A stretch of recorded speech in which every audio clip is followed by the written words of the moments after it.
they've supported me in more ways than they'll ever know. And that's why it meant so much that I got to meet the man himself.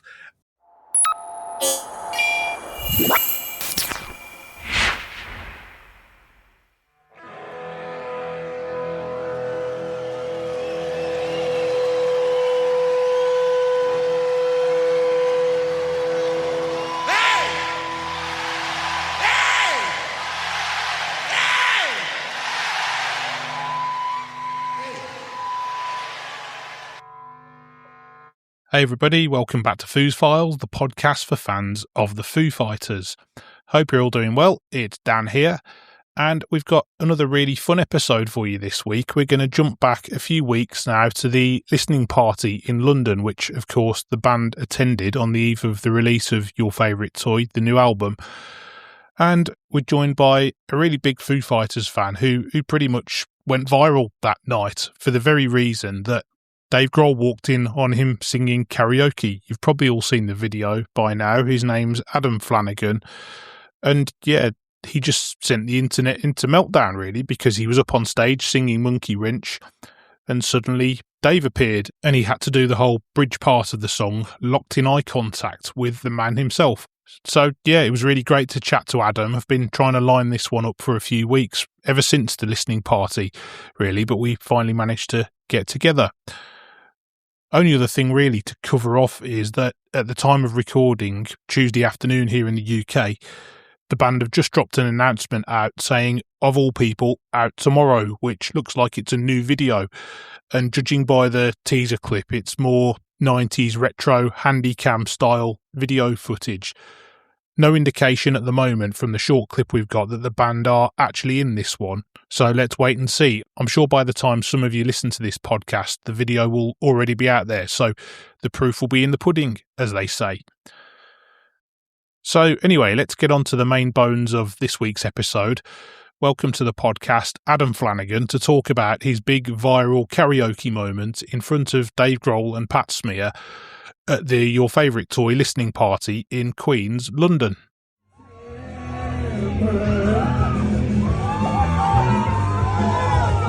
Okay, here we go. Oh shit. No pressure, but Dave Grohl's here. Fuck you now.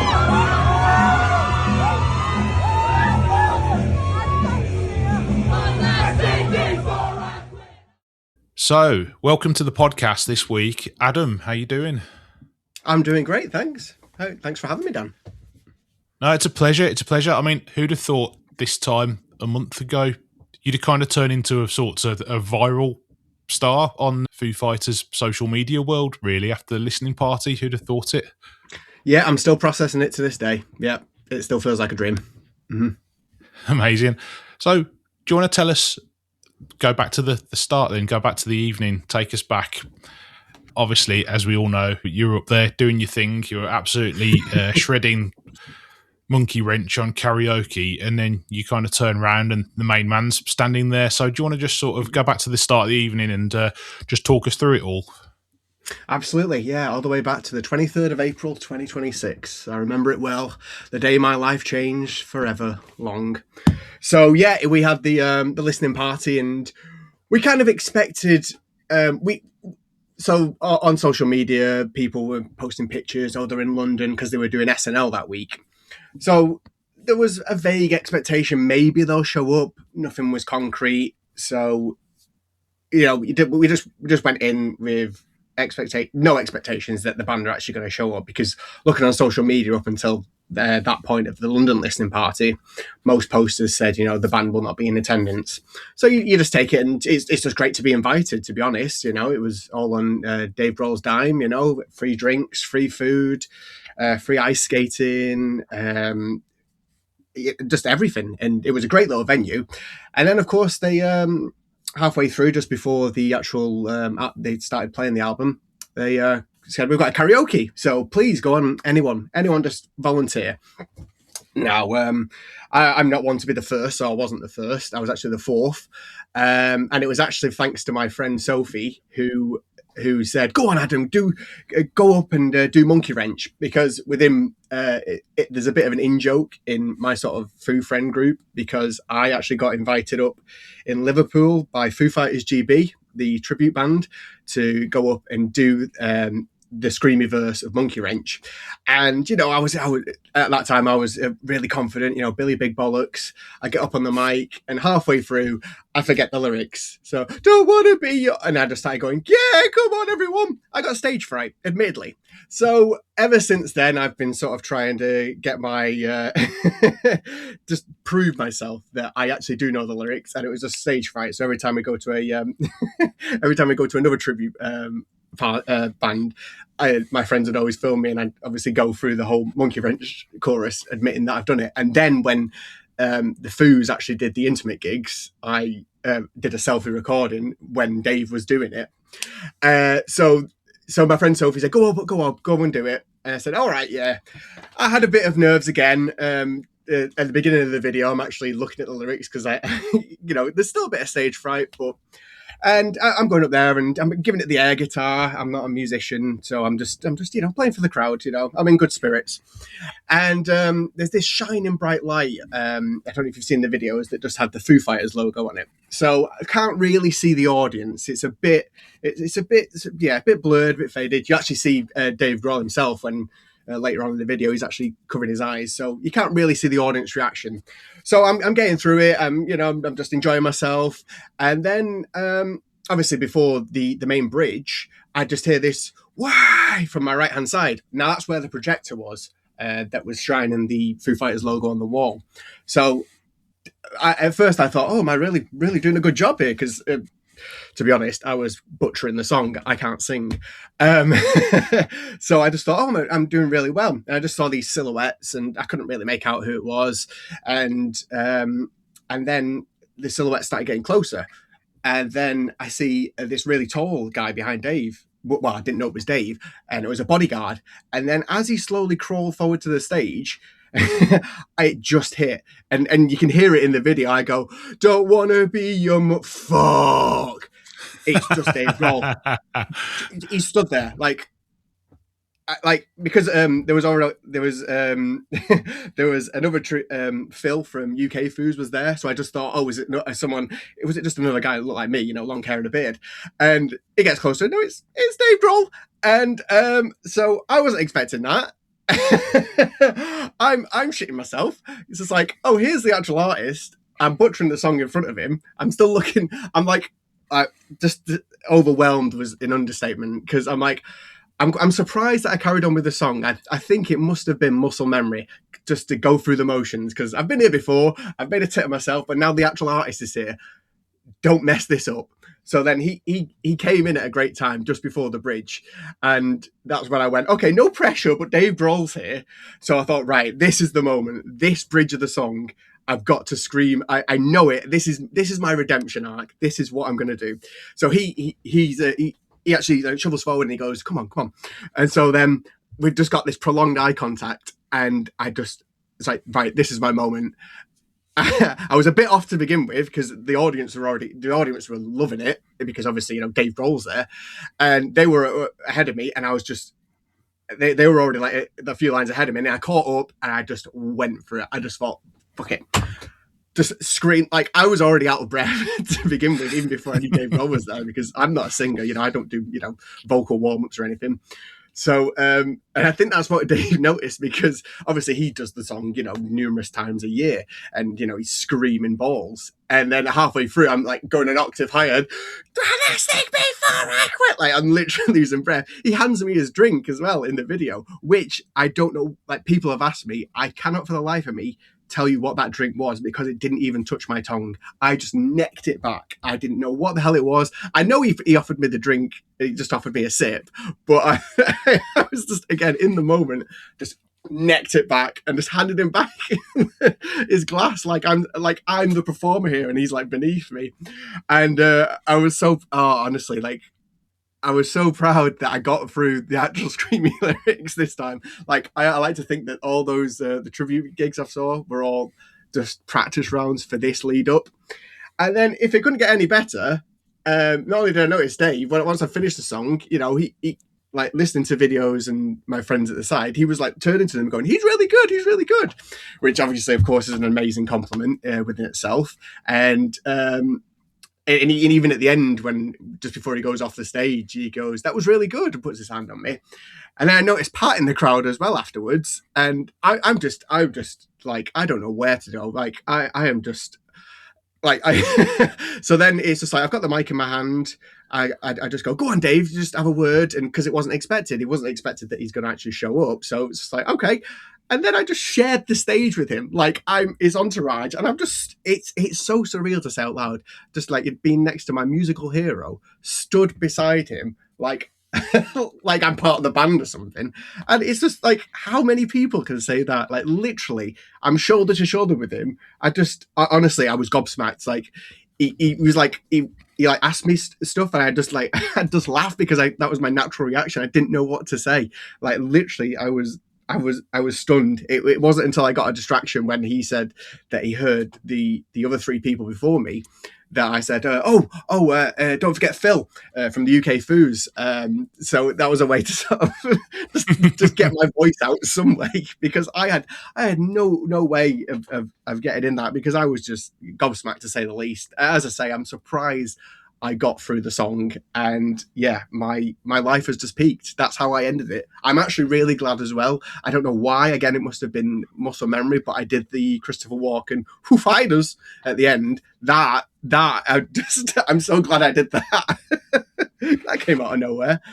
But honestly, yeah, it still feels surreal, as I say, to this month, saying that happened, because it's just bizarre. It almost really doesn't feel like it happened, but I'm so glad that there's receipts and evidence, because literally as soon as he came on stage, all phones out. I've probably got every angle of me singing that song. The world has seen me sing that song, and I'm not a singer, absolutely butchering the song in front of the artist. It's it's honestly surreal. I can't get over it. It's something I'm going to remember all my life. Yeah. How many puns of these that you've dropped in now? Yeah, that's again, subconscious, does muscle memory. Yeah. What I love about it is that obviously you'd said you'd seen him and gone, oh fuck, but you actually looked like you'd really kept you. I don't know whether it's because you felt like you were joyriding a bit, but I thought you looked like you kept your cool pretty well. The way you just kind of nonchalantly went, oh, no pressure, Dave Grohl's here. I think that was just a really sort of dry British wit in me, just going, yeah, no pressure, just and then just going through the motions. Yeah, but then the other bit as well, you said about eye contact, and most of the clips are sort of from the back, and you see the back of Dave's head, but you see his head bobbing up and down with you, and it's like, yeah come on, man, he's rooting for you. He's really rooting for you here to smash this, which is great. That's it. And like afterwards, when people were sending me videos, and he was going, he's really good. It's just like that's just the cherry on top, isn't it? Just him saying that about my awful singing.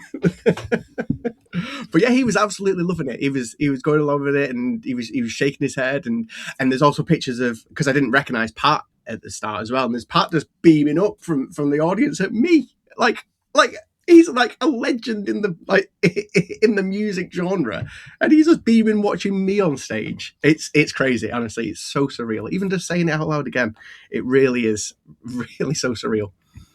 So what did he say to you then when he got up on stage? Just, I suppose, is it a bit of a blur, or can you remember? Yeah, to say the least. Again, but a literal blur in all the sense, because I couldn't really see him because of the light. But he had the mic, and he was talking to the audience, and he turned to me sometimes, and when he told the story about and Pat thought it was us, he'd keep turning to me. And then obviously, because I necked his drink, he was holding his empty wine glass, and he went, enjoy the album, we need a few more of these, huh? And he just like literally turned to me, and then before he handed the mic, he went, that was really good, and he put his hand on my shoulder. So that's all I remember. I don't think he obviously said much to me, but it's all a complete blur. That's incredible. Yeah, and I guess your Instagram was going nuts for a few days after that, to say the least. So in that venue, it was called Queen's, really nice place. There wasn't much signal, so it was people who could get signal that kept going up to me and going. It was Rock Sound that shared the reel. And they were saying, you've gone viral. And then people were saying, oh, Foo Fighters have actually shared it on their story, the Rock Sound reel of me singing to Dave. So that was crazy. And then, of course, because I came down from Manchester for it. When I got back to my hotel room and I had Wi-Fi, just just notifications, and I'm a man who keeps my phone on do not disturb, and it was just going off the hook. It was crazy. And then that rock sound reel got I think it was like 1.5 million in like 3 days. So that again was a surreal byproduct of it, because then I've never been viral. I didn't expect to be. And then these people all over the world saying things like, just give the mic to Dave. And, oh God, that's terrible. It's just like, I wasn't expecting the musician to be there. You know, I was just doing karaoke. You know, I'm not a singer. And yeah, it's, oh God, yeah.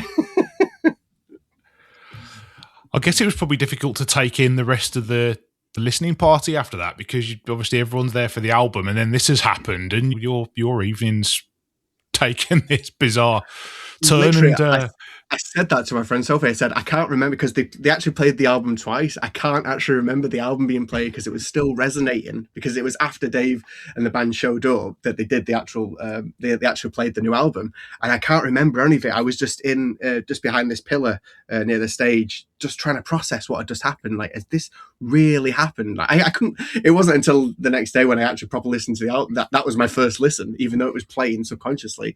I can't remember. Like, after Dave got off stage, I went to my friend Sophie and I was just bawling with tears. That's the last I remember of the night, because it just hit me. And then like the rest of it really is honestly a blur, because it was just honestly just processing it for the rest of the night that happened. It was. Yeah, shout out to Sophie for being the human tissue for me. Yeah, well done, Sophie. Yeah. Great stuff. Do you want to take us back quite a bit further then and tell us your Foo Fighters fan story, so to speak, how you got into them and stuff like that, and where the journey sort of went from there? Yeah, so this is a funny one, because when I was younger, I in my teens, I never used to like. I specifically remember one time in college saying I don't really listen to music. It wasn't until I started in university that I started listening, because I'd never been to a live show either until 19, 18, and my first live show was JLS.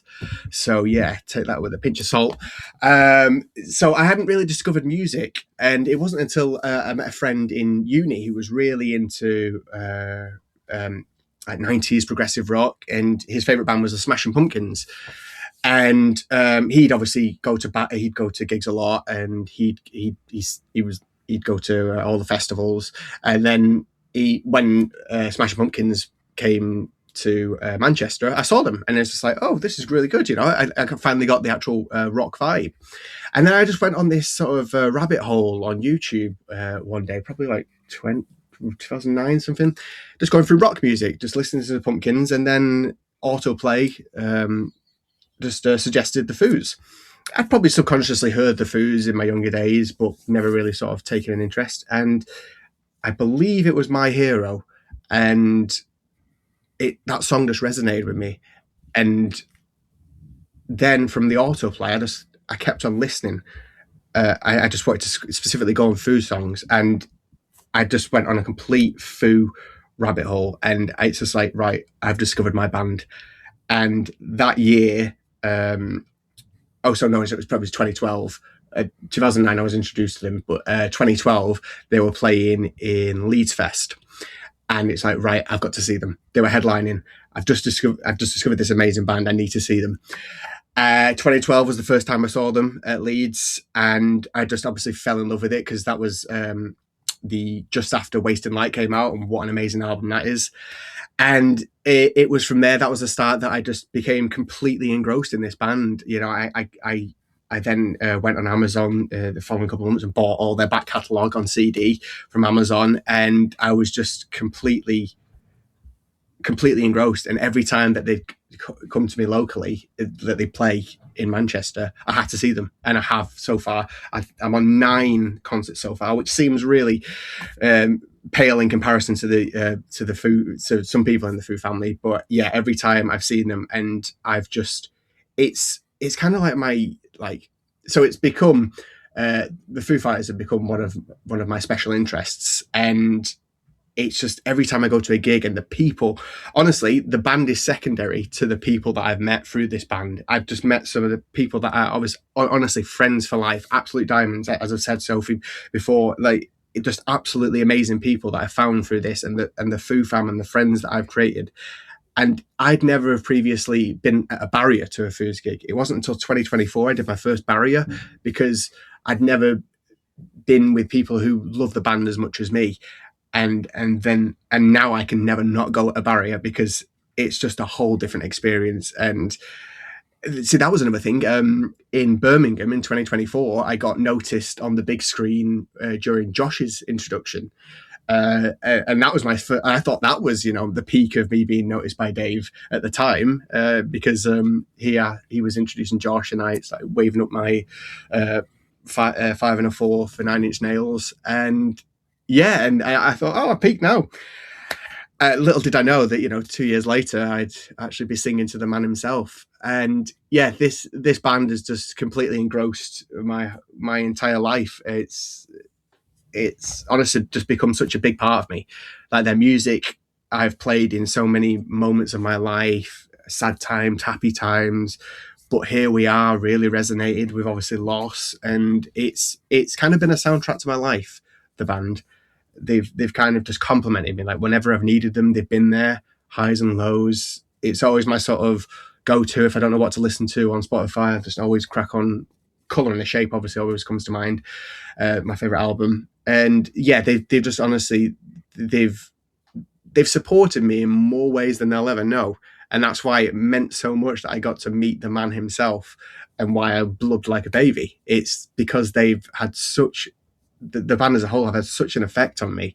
Like, they've made so many of my life's moments so much better, and they've brought people into my life that I'm just eternally grateful for. It's honestly, I found my band, and to have that in music is just amazing. Yeah, it's my journey. Obviously, I was late to the party, but I feel I've caught up, and I've just honestly got such an attachment to this band. They mean so much to me, and I'm just obsessed. Yeah. Yeah, it's interesting because it takes all sorts, really. I speak to people who were there, people who've become fans. They've slightly older. They've spilled over from Nirvana. You've got the kind of 90s MTV generation who, maybe saw the Learn to Fly video and stuff like that, which I probably, that's not how I got into them, but I fall into that period. There's nothing left to lose. Yeah. And then, I've spoken to people who have become fans as recently as, but here we are, and they've got the bug. So it really does take all sorts, doesn't it? Absolutely infectious. Doesn't really work. Yeah. But yeah. I'll let you off with that one. Yeah. Good stuff. Do you want to, if you can, do you want to tell us a little bit about, you've got quite an interesting job, and, looking at your Instagram page, you've incorporated a bit of your sort of Foo Fighters passion into some of your, not your actual work, but your talent, should I say? Yeah. So yes, I'm an animator by trade. So I animate for children's content. I won't mention any businesses or whatnot. And so this kind of actually resonates back to what I was saying about music, like being something I've always come back to, because whenever I've had parts of my life that I've struggled with, I always return back to art. Art's always been my sort of safety blanket for whenever things get a bit tough for me in life, and I use that as my way of just blocking out. I just hyper focus on, be it drawing, animating, video editing. It's a form of escapism that I've always been drawn to. So when things like obviously the tragic loss of Taylor Hawkins happened, he's used his talents to bring such happiness to my life. I felt it was only fitting to give that back and use my talents to honor him and to remember him. So I've always used my skill set as a way to give back. And I've always found it therapeutic. So when things as tough as that happen, my way of honouring someone who'd really helped me in my life. I never met the man. He wouldn't have ever been aware of me, but he's done so much for me, and I wanted to give back in my time. I'm not a musician, as you've all heard from the karaoke video. I can't sing to save my life, but I can animate and I can draw, and that is my talent. That always has been. So that's what I wanted to. I want to use my skill set to give back to what they've given me with their skill set. Musicians and artists kind of go hand in hand, and it's been a way of me sort of dealing with the emotions of what happens. I'd also draw caricatures of Dave. It's just this band has meant so much to me, and it's just my expressionism of taking, two of my interests of drawing, animating, with the Foo Fighters, my favorite band, and it's just come hand in hand. So yeah, it's complementing each other beautifully, and that I have that on my Instagram. I have that hawk reel, and I always will. I think I definitely will always keep that pinned to my profile, because it meant so much to me. And since then, I've actually printed that poster, and every time I've been to a Foos gig and they played Aurora, I've held up the poster just for. I've not had my phone out. I've just held the poster up just so the band can see, because I've been at the front for the last gigs I've been at, and again, that's me. That's my way of giving back. That's my way of using my expression to share the grief that. And yeah, so I'm getting a bit choked up, but yeah, it's just helped. They've helped me so much, and I felt it's my way of giving back to them. And yeah. Yeah, that's great. So do you want to give a quick shout out to your Insta page so people who haven't seen it can go and have a look at some of your work, and in particular the pin post, the hawk animation? Of course, yeah. It's Flanimation, FLANAMATION. And I actually turned that animation that I created after Taylor's death, I turned that into GIFs as well. And those GIFs have actually been used. The Foos have seen them as well, which obviously means a lot to me. They've shared posts with that GIF. So yeah, that in itself was, an honor. And yeah, so if you've used the hawk GIF on any social media, it's probably mine, which again is just beautiful. Yeah, it is. That's great stuff. Yeah, bringing it up to speed then. Obviously you eventually got to listen to the new album, despite kind of it completely washing over your head at the actual listening party for completely understandable reasons, as you've just explained. Mm-hmm. What's your take on the new album? What do you think of it? Well, I've got it here. I've still not opened the actual physical CD. I always get I always pre-order it just so for the tour dates. I like it. I really do like it. It's different in a good way. It's really my favorite song, Spit Shine. That immediately just screams. I like, when they do really hard rock songs. It reminds me of Watershed, actually, that song. Spit Shine. It always just that riff, and that's again going back to basics. The first album. I really like it.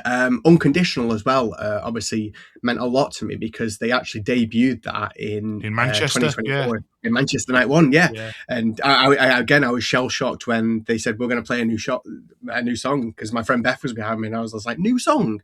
So that meant a lot as well, because obviously they've debuted it in my hometown. Amen Cavemen as well. Really like that song. Yeah, really. I really like it. I think it's got a nice curvature to the album. Like you can start off sort of slow and subtle, and obviously the first single, sorry, not the first single, the titular single, Your Favorite Toy. It just, it just has that. I don't know. It makes you want to groove a bit. I don't know. Maybe that's just me. It's got a sort of dancey vibe, which is really good. The nya. It's just really cool. I really like it. I know exactly what you mean with that. I can just tap along to that beat. Like I was driving the other day and it's on, and I just think, for all we love the frills and everything that Ilan's got on the kit, I think the way he just sits in the pocket on that drum beat. It's really groovy and it's just nice and steady, and then it sort of bump and kicks into the chorus. I absolutely love that. But I think that the album in a sort of contradictory way, it sounds so new but also so familiar, and you could kind of go through each track and go, well, that could easily fit onto this Foos album, and that one could go onto this, and they've all got an element of, you said about Spit Shine sounding a bit like Watershed, and then Caught in the Echo, it could fit onto Concrete and Gold or something like that, and Unconditional's got that Medicine at Midnight dancey dance rock sort of feel to it. So they've all got Sonic Highways vibes from that as well. Yeah, but they've all got elements of they could belong on another Foos album while also sounding very fresh. Absolutely. I think it could be a way, if anyone's not heard the band, it could be a way of just, a starter album for people just to get introduced to it, because obviously you're given the greatest hits, but, I think it, as you say, taken from each album, it really would be a great introduction to the band. I think it's really good. Yeah, I really like it. Yeah. Great stuff. So presumably anyone who's going to Anfield this summer might see you on the barrier, I guess. Yeah, they will, both nights. I've already got my take cover shirt prepared. Yeah, I'll be there both nights. Yeah. So absolutely, I'll be there with my posters, and seeing if Dave wants to do karaoke again. I'll just, Dave, it's me. Do you want me to help out with Monkey Wrench? Yeah, no worries, mate. But yeah, both again. Thanks to Sophie, who was able to get me tickets for that. Yep, amazing Foo friend. So yep, I will be there. Flanfield. No, I won't call it that. But hey. That's a great way to wrap things up.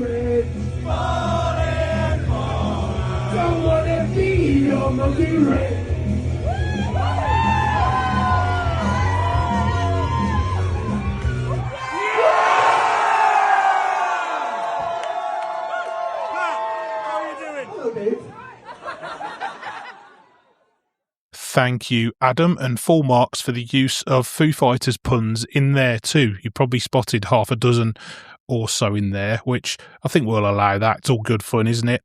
And please do go over to his Instagram too, Flanimation, and check out his work. It's really, really impressive, particularly the Foo Fighters themed stuff he talked about, including the Taylor Hawkins Memorial Hawk animation. Really lovely touch. And you know what? I don't think he did such a bad job of Monkey Wrench, to be honest with you. Huge pressure, getting up in front of all those people anyway, regardless of the fact you've got the song's writer making eye-to-eye contact with you. So fair play to him. What a moment. So that's it for another episode of Foos Files. Obviously, the band are back again this weekend. On Saturday, they're playing Bottle Rock at Napa Valley, so it's the latest in this run of one-off festival-type shows that they've been doing. So we'll keep an eye on that and see if there's anything to report on for the next episode. But in the meantime, as always, if you are enjoying Foos Files, don't forget to hit the follow or subscribe button on your favourite podcast app to make sure you never miss an episode. Thanks for listening, take care, and I'll see you next time.